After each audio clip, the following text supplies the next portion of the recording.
Welcome to Advanced Construction Videos, where we show you how to tackle rocketry building techniques and more. On our website, we sell kits, motors, building supplies, and electronics. So come and learn, shop, build, and fly when you visit us at apogeerockets.com. This video is about attaching the parachute to the upper part of the rocket. We're going to attach it to this loop that we had made previously. The parachute that comes with the kit is a 24-inch diameter, and that's the smaller one of the two. It's still probably too big for this weight, but we want it to come down nice and slow, so be prepared to have this rocket drift a little bit. That's okay. You'll just have to walk a little bit farther. It's better than having your rocket break, right? I hope you agree. So we want to take the parachute, we want to open it up and get all the shroud lines even.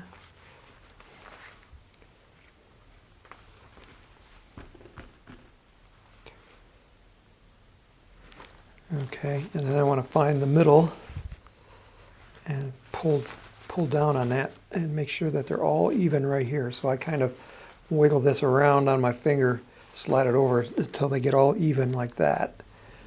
And I want to hold this loop right here, and I want to stick it through the loop that we made previously, and then hold it and spread that open and take the apex of the chute and just slide it in there like that. And remember to keep holding that. And if you do it right, you can still slide it and double check your lengths and then pull tight. And that attaches the parachute to the shock cord. Now you can take a piece of tape, and I often do this just to make sure that these shroud lines don't move, and I'll just wrap a piece of tape around it like this. It's optional, you don't have to do that.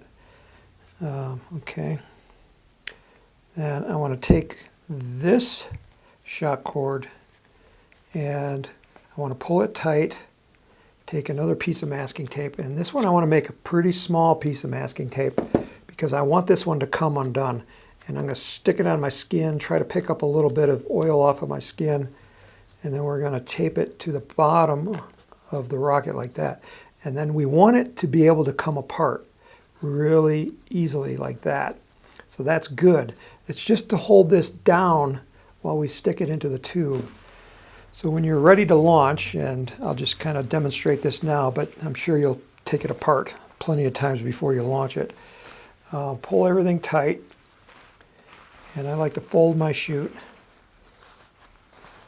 Get all the lines in one spot. Now there's typically two ways to pack a chute. One is to take the lines and to lay them inside the chute and then fold it up. Now that way opens up really fast. Now I want to slow down the opening of this chute to make sure that the two parts of the rocket are separate and that it deploys in an orderly fashion. So this way, this time, instead of putting the lines in the chute, I'm going to wrap the lines around the chute.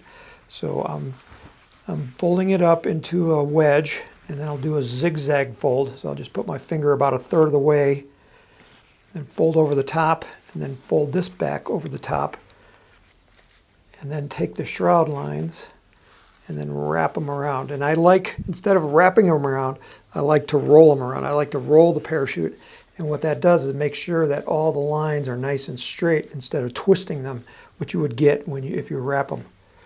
So you wrap them around like that. And my tape came undone here, which is okay. Just press it back down again. And then when you're ready to launch, you'll take the rocket,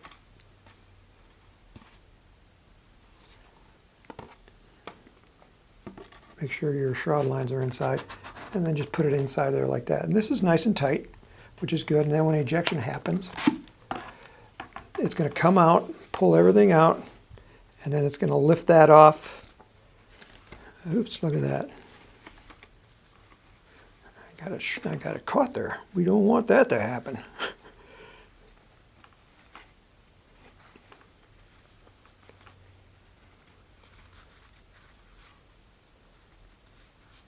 Yeah, so that won't happen because there will be